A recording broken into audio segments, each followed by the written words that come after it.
We may become easier to meet, but we're not any easier to love. We tend to forget that these are people behind their profiles. As if we're treated like handkerchiefs, that men are supposed to be used and thrown away. The only value you have would be to lie still and take it.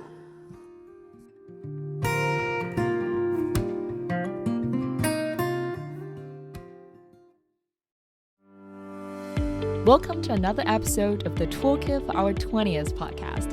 I'm your friend Kitty, as in Hello Kitty. Swipe right, swipe left, swipe 100 times. We live in a swipe-based society. The first time in human history, we have access to people from all around the world. According to research from Stanford, met online is the most common way romantic partners connect today, followed by met in a bar or restaurant, and then met through friends. In their study, 1/5 of the heterosexual couples and 2/3 of the homosexual couples who met in 2020 met online. And that was the data 13 years ago.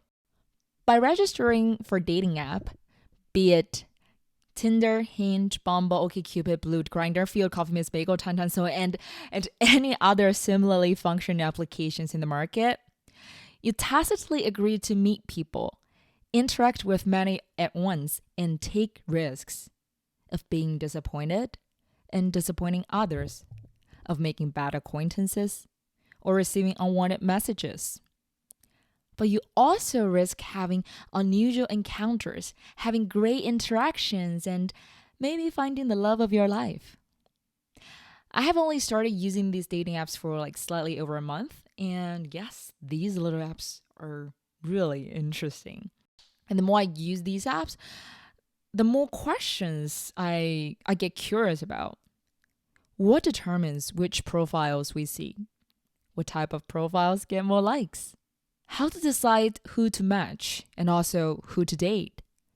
How can we stay safe in dating? And the most important one is, do people find true love there, and how? These are all the questions I will try to answer in this episode. But first of all, let's check out an experiment mentioned by founders of Coffee Meets Bagel in their TED Talk. A writer named Rakvi once did a really interesting experiment where he created a fake profile of a very cute girl named Tara Eyes Age 4.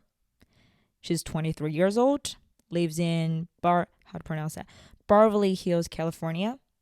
The only problem is her profile is one of the most ridiculous. For example, in the section where you're supposed to write your favorite books or movies or music, she wrote, "Don't listen to music, overrated. Don't read, I have a hard time with it, so sue me. Love TV, love Geico commercial, LMAO, exclamation point." It was full of grammatical and spelling errors. However, despite this slight drawback, she received 400 profile views and 39 messages within the first 6 hours of her profile creation. I'm not really sure how many of those 39 people have read her profile description, or do they just also think music is overrated? But the question here is, how do the data work on those dating apps? An article named "I found out my secret internal Tinder rating, and now I wish I hadn't," revealed something as ELO score, ELO, a term that Chess World uses to rank player skill levels. Tinder's rating system helps it parse its user base in order to facilitate better matches. Using this system, Tinder could say surface more potential dates based on score compatibility. Another article, "Romancing the Algorithm, the Data Science of Dating Apps," explains it in more detail. You can only match with people within your range of scores. To calculate that score, the algorithm that most dating apps use incorporate multiple factors. It starts with data in your preferences like age, work, social network through social logins, including all the posts you liked on Facebook, pictures on Instagram, or your Spotify playlist. It also includes messages you send. If you give out your number, if you're nice and funny, or if you send a lot of messages, then your score will be higher. And also it includes user engagement. The more often you use the app, the higher your profile scores. For the first few weeks from when you register, you will see the profiles with all ranges of scores. If you like people who rank 8 out of 10 and they like you back, you're an 8. But if you mostly like 8 profiles but then only liked back by people with a 3 out of 10, you're more likely to be rated a 3. This might feel like something we have little control over, right? Dating apps have turned living, breathing, 3-dimensional people into 2-dimensional searchable commodity and promote what we call relation shopping, searching for potential partners like potential purchases. Can we really beat the algorithm to find the right match? The good news is there are indeed things we can do. Here comes our tip number 1. Reset your filters. Browsing through so many profiles every day, we tend to forget that these are real people behind the screen, and we need to give people a chance. Just as the girl example at the beginning, our brains focus on what's measurable and easily comparable. Apps display superficial traits like appearance, height, job, age, making us value these qualities even more. They've given us the false belief that we can break people down into their parts and compare them to find the best one. However, decades of relationship science have revealed that what matters for long-term relationship success, things like if the person is emotionally stable, kind, and loyal, and how the person makes us feel. But these are all the things that cannot be found in the profile, not to mention in the first few photos you swipe through, right? Just as asked in the TED Talk, what dating apps and algorithms don't tell you. The important question we need to be asking ourselves is really this. When we are looking for our lifelong partner, are we actually focusing on superficial criteria? Or are we looking at significant criteria that's going to build and sustain a long-lasting and meaningful relationship? Professor Chris C. from the University of Chicago writes about a related concept called evaluability, which means the easier it is to compare certain traits, the more important those traits seem. For example, dating apps make it easy to compare height. A research using data on a popular dating site found that a man has to earn $40,000 more each year to be as desirable as a man 1 inch taller. Yes, $40,000. That's how all the apps trick us into valuing those traits while ignoring the qualities that relationship science tells us matter most. I know that the dating apps, especially in heterosexual relationships, is pretty much female dominated. So I've also asked some of my male colleagues about their app experience, and they use the word miserable. Like 3 matches in 3 months. Talk to 2 of the ladies and get ghosted by both. But the thing is, my colleagues are really great people, as far as I can see. Great job, great education, interesting hobbies, and great personality. Very understanding, modest, and easy to get along with. So those ladies, you've just missed out on some really great guys. So what we can do? Take our phone and update your settings. Yes, on all the apps. Yes, right now. For the people you're filtering out, does your partner have to be this tall? Does your partner have to be within this age range? Could you be more flexible? Give people a chance, because in the meanwhile, you're also giving yourself a chance. So, what do we do after we reset our filters? Well, the second tip is swipe slower and say yes to maybe. We're making split-second decisions now, but when you do that, you're actually not making conscious decisions. And if you're looking for love, conscious decisions are the most important thing you can do for your heart. So it's actually better to go slow when you're looking through profiles. Laura Davis, the founder of eFlirt, once said, "Nobody knows from looking at a profile if someone is going to be their next relationship. It's just not realistic. You don't find that out until you get offline. So the better question to ask yourself is, are they worth a margarita? Because if they're worth a margarita, they're worth a message, and they're worth meeting up and seeing what possibility exists." Although margarita isn't for me as I cannot drink at all, and my colleague used the expression, Kitty had a tough time to describe me after I drank something without knowing there was alcohol in it. But you get the point. Most of us have no idea what kind of partner will fulfill us long term. Yes, we think we know what we want. Yes, we have that long checklist either on paper or in our mind, but those are likely not the qualities possessed by the person we fall in love with. Our eventual partner may be completely different from what we expected. The truth is, we don't know what we want. I'm going to share a personal story with you. There was a time I thought I was attaching lots of importance to good looks until I met someone who's really handsome. How to describe it? He's a TikTok influencer purely because of his look. Yes, he gets no talent. He just sits there in the live stream wearing some clothes from brand deals and say something nonsense. And the girls there would be like, "Oh my God, you're so attractive." I mean, ew. I wasn't there, of course. But when I met him offline, seeing some of his real manners, like attitude and behaviors and everything, all I could think was, which trash bin did you come from? It's just really, really bad. And in case you think I'm too picky, all my male friends agreed with me after I told them what he behaves. Even though he still looks exactly as his profile, the look that made so many girls go ah! But I didn't find him attractive at all. And that's how I learned appearance is not what I value. I have also thought we need to have similar hobbies before. But then I remember my parents actually have some very different hobbies.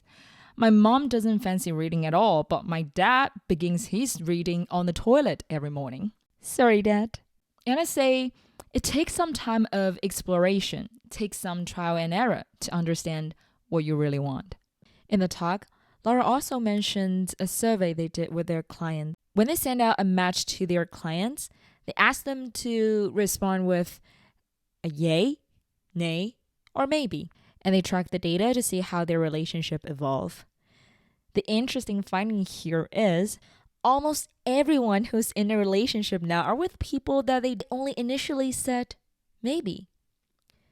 It wasn't the person who they said, yes, that's the one in a million, that's the perfect person for me when they saw their profile. Instead, it was someone who they thought, I don't know, I'm not really sure. Maybe isn't necessarily a bad thing. It's just not who you thought. It's not what you thought. But especially online, our gut isn't always right. And we don't know what goes into our gut, though, until someone challenges it. Because it's only the maybes that our clients fall in love with. It's only the maybes that have the potential for more. It's only the maybes that you can get unscripted with. That is to say, the perfect person doesn't exist. It is the relationship you create that makes them perfect, not the opposite. Which leads us to the next point. In the swiping world, more is less maximizes. The point isn't swiping, it's finding your person. There was a time I felt I was a little bit addicted to continuously swiping.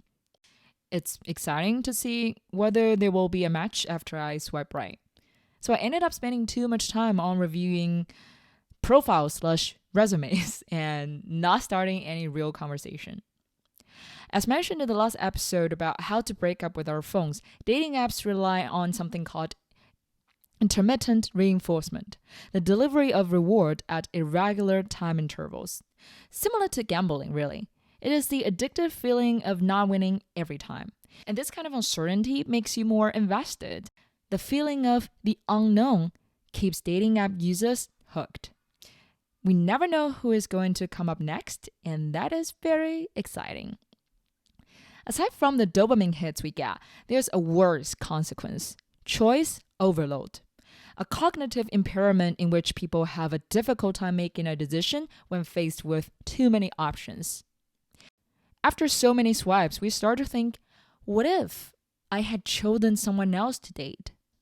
Would that have been better? Would I be happier? That train of thought leads down a dark path towards regret, and the effect multiplies. The more options you have to choose from, the more chances you have to feel regret about your decision. In the book, How to Not Die Alone, there is a specific group of people for it: maximizers. Maximizers are a special type of perfectionists. They are the people who would browse through all the movies before they choose one on a flight. They are compelled to explore every potential option before they feel like they can choose. Yet this compulsion becomes daunting and ultimately defeasible. When they face a vast number of possibilities, they fear making the wrong decision. When we are the author of our own story, and that story sucks, we have no one to blame but ourselves. No wonder we can get trapped in analysis paralysis. It's done in 2012 by the lead researcher Eli Finkel from Northwestern University, and something that they found when they studied online daters' behaviors is that the longer you search, the more judgmental you become. So you also want to keep your search sessions short. 20 minutes, that's about max. Just because you know where people have been and where they're now, doesn't mean you know where they're going. It's tempting to approach dating apps as an exercise in discovering what's wrong with people or finding a reason to say no. Instead, try to be less judgmental and look for reasons to say yes. The point of a dating app is to go out on an actual date, not to spend all of your evenings swiping. Okay, now we know how to treat others better, but how about ourselves? Which leads to our next tip: change your profile. Starting with photos, guys.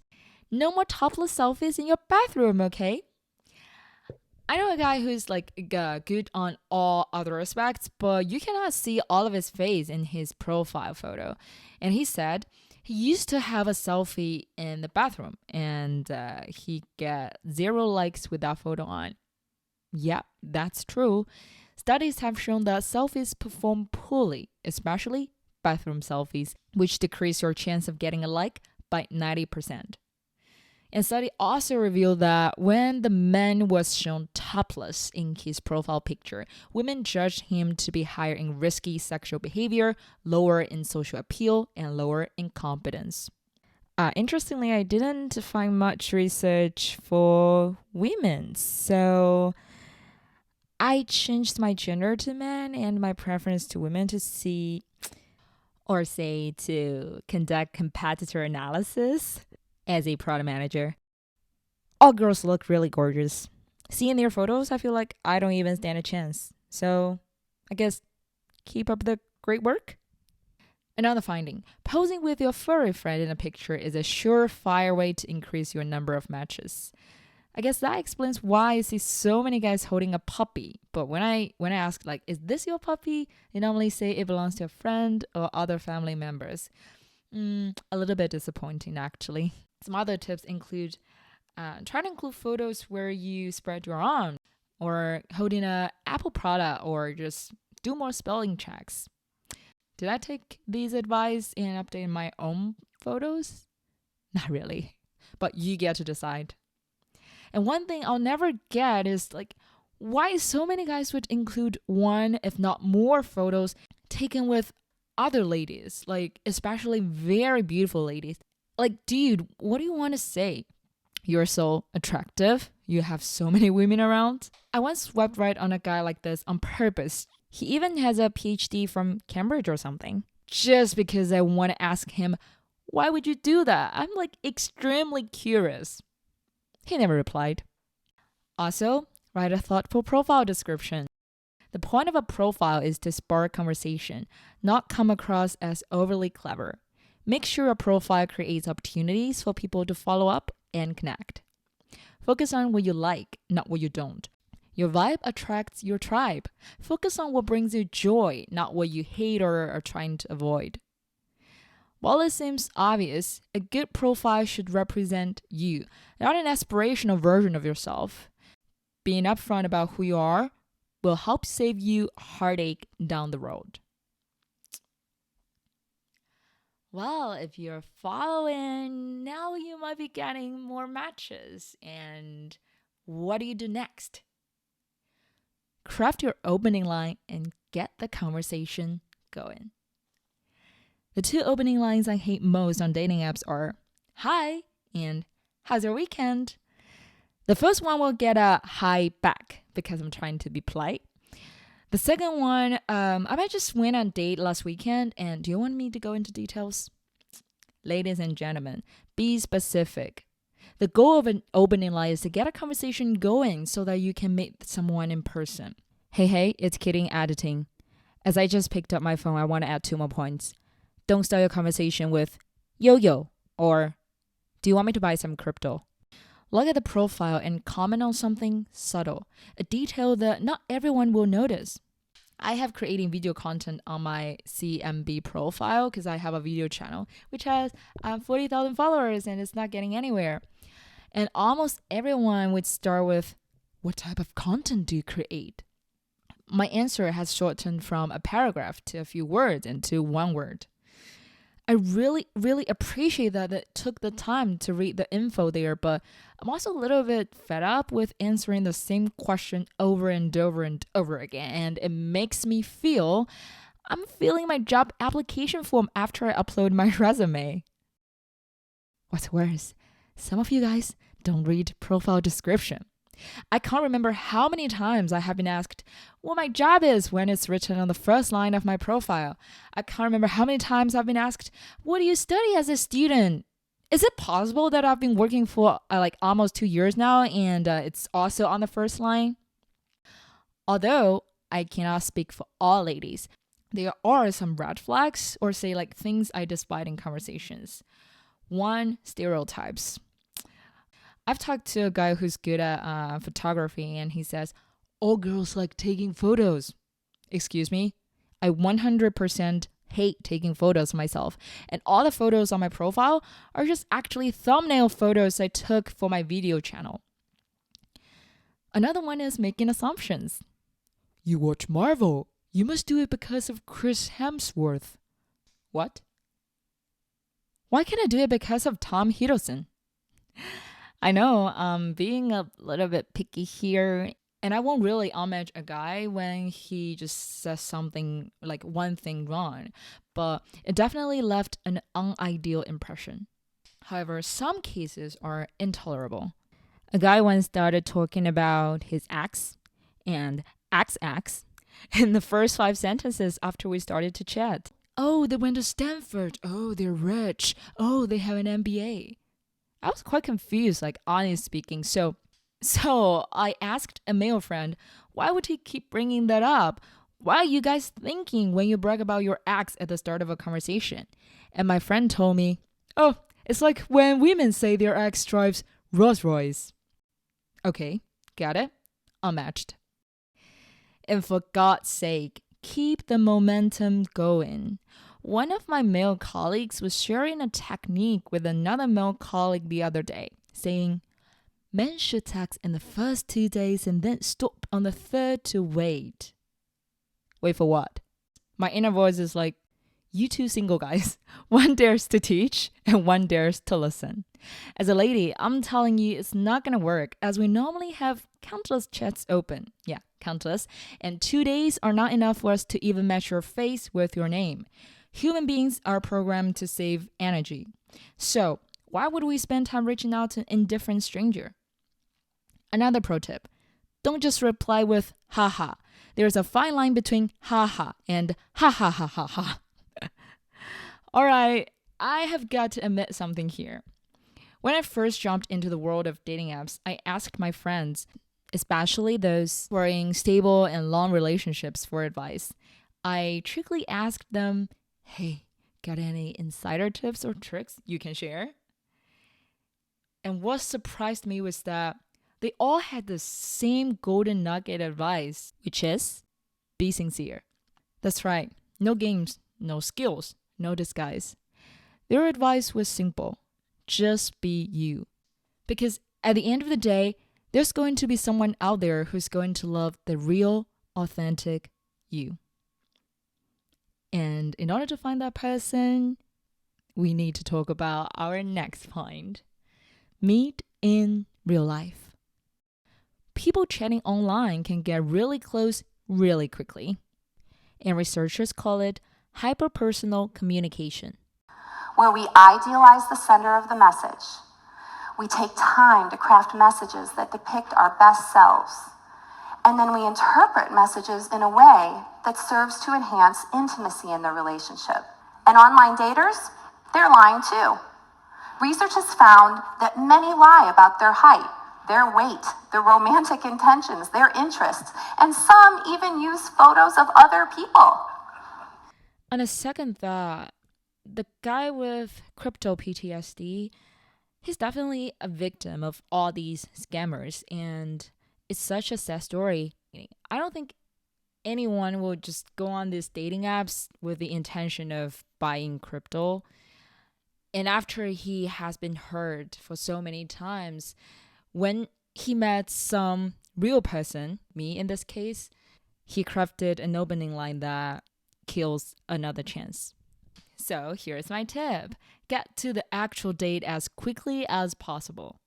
The point of the apps is to meet people face to face, not collect a bunch of pen pals and practice your texting speed. I already need to send millions of messages on Teams for work every day, so I'm good. As mentioned in the talk, we do need to be aware that people can be totally different when they talk online and offline, and I've learned it the hard way. Good text chemistry doesn't necessarily mean you vibe in person, so why wouldn't you rather figure that out sooner? This is also backed up by science. When people text too much before a date, they end up creating a fantasy of each other in their minds, which is called the Monet effect. When we have only a rough sketch of someone, aka a few carefully selected photos, some basic information, and text messages, our brain, hoping for a great outcome, fills in all the gaps optimistically. And people just seem way more desirable than they actually are. And when you finally go out on a date, that person is inevitably unlike the fantasy, which leads to disappointment, even if they would have been a good match otherwise. Moving on. It's too easy to see dating apps as a game or an algorithm, and they can hurt us. To a degree which made the simplest of conversations feel strained. Here's a quote from a male friend of mine talking about his dating app experience. Yeah, dating apps are extremely cruel for men, and it's like it kind of reduces our self-esteem and confidence. It kind of completely destroys it. So like if a man wants to be completely depressed or something, they should use like a dating app.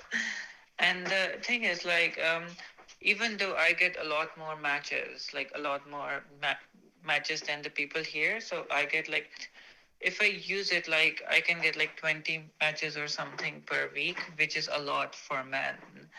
But still, it's like using them, it kind of affected me in a really, really bad way. Yeah, in 2021, I actually had to take therapy actually after using dating apps, because like it kind of depressed me so much that like it started to affect everything, and I actually had to take therapy to recover from everything. And it's like after using these things, men become so cold because like they are treated like so badly. It's like, I mean, a girl will talk to you, and it's like if you talk to her, care for her, and then like one day it's like vanish. It's like, I mean, it might not seem a lot to the girl, but to the guy, it's like as if like humans have no emotions, right? As if like we are treated like handkerchiefs, like that, like men are supposed to be used and thrown away. There's also a Reddit question. How do you think online dating has affected dating for men? The answer, with 245 upvotes, goes like this. Honestly, all it does is make me feel more hopeless. Here I am on a platform that's supposed to make dating more convenient, but all it's done is hurt my self-esteem by only getting matched with either no one or with bots. Also a perspective from a gay friend. Maybe I did something wrong, maybe I said something wrong, but I guess that's just how things are. Things aren't easy for women either. Here are some messages from a TED Talk. Body and age shame. You look kind of fat anyways. You need to get off your pedestal. One day you'll wake up and realize you're old. Sexual harassment and toxic antagonizer. I'd tear that butt up. The only value you have would be to lie still and take it. Prince Charming to Prince Harmon. What are you doing tonight? I know you are doing something wrong with your life. Bitch, I hope you die. How's your day? I'm sorry. I'm lucky that I happen to be on the female side, so I don't need to worry about the number of matches. And I'm also lucky that I haven't received texts like these. Apart from when a guy wanted to bring another girl on the first date, no idea what he was thinking, so I rejected the date, explained why, and he said I was so mean to him. So, what can we do? Number one is try to be more responsible. Give reasons or feedback instead of ghosting. A simple, I don't think we're a great match, but I wish you all the best, can go a long way in providing closure and respect to the other person. A guy once asked what I studied in uni, and I said like what I did for my undergrad, for master's in the UK, and my upcoming master's in the US. And I saw the green went, Josh left the chat room. Don't be Josh. Also, try to be respectful. Treat each interaction as if it's face-to-face. What you say reflects who you are. And another also, respect boundaries. If someone is uncomfortable sharing personal information or meeting up, respect their decisions. And number two, strengthen your own support network. I'm grateful for my girlfriends who told me whatever creepy or absurd things I hear are just going to be a few laughs in our next phone call. I'm grateful for my male friends who said, I see you've become even prettier after graduation, but you're already pretty enough in college. They might be lying though. I have low self-esteem. I'm grateful for my parents who said, you still have time, and even if you don't want to get married, we have no problem with that. Your support network is there to offer perspective, to offer a lens into the reality outside of the confines of an app. They are there for you, and they are there to remind you that dating apps are merely tools to meet new people, not a parameter of your worth. Your value doesn't stem from the number of matches you have, nor does it diminish with every left swipe you receive. So, as you navigate the world of dating apps, take the time to engage with your support network. Share your experiences, your triumphs, your disappointments, and even your insecurities. Allow their reassurances and love to fortify your mental health.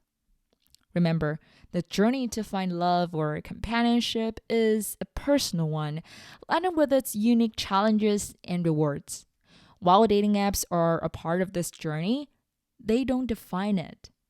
Your strength lies in your resilience and the support of those who love you, not in the virtual approval of strangers on an app. And in addition to dangers to our mental health, there are other dangers that shouldn't be ignored. Safety. Always stay safe on dates, especially for girls. I know this should be quite common sense, but if you're a lady new to these apps like me, there are some things you should keep in mind. Date in public places. Better during the day. And also tell your friends and family about your dating arrangement.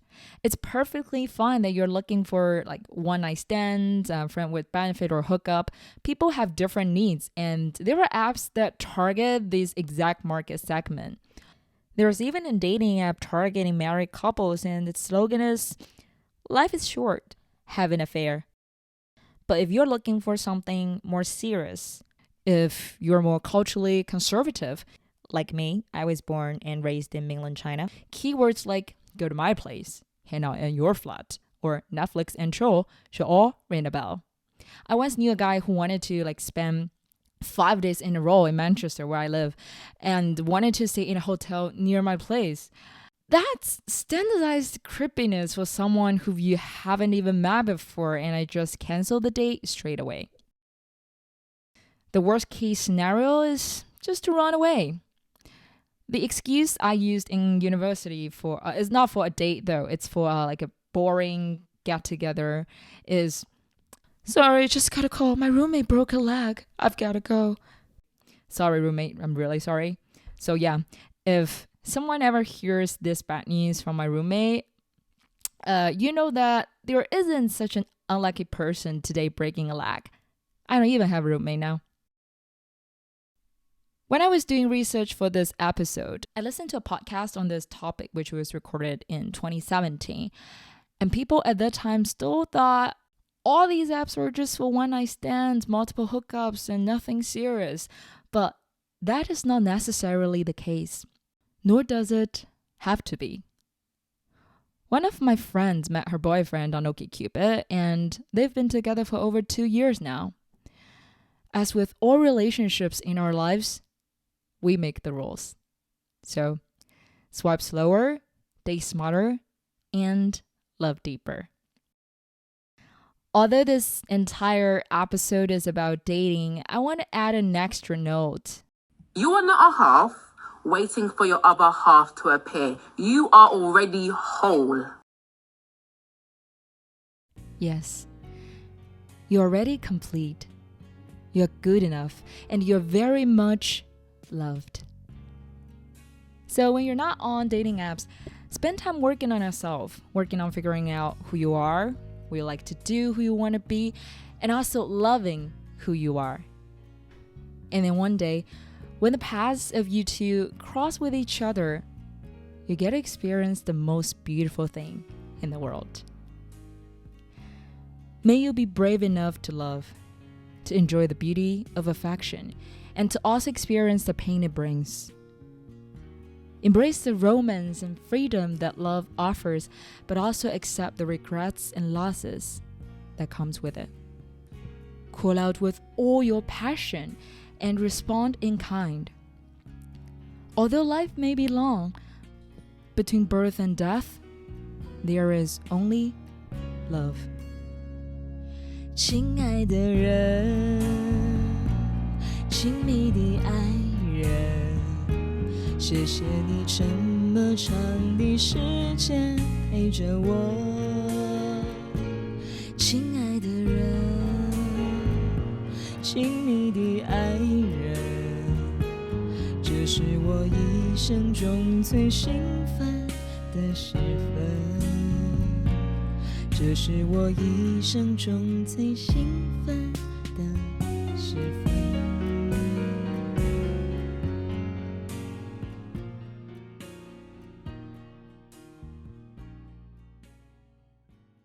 This is for today's episode of Toolkit for our 20th. You can find it on Apple Podcasts, Spotify, or wherever you're listening to a podcast. If you like the type of content, I encourage you to follow the show and leave a review, please. Tell me what you love about this episode, which is your favorite episode, and what you want to hear me talk about in the future. I'm your host, Kitty, as in Hello Kitty. Have a good rest of your day. See you in the next episode.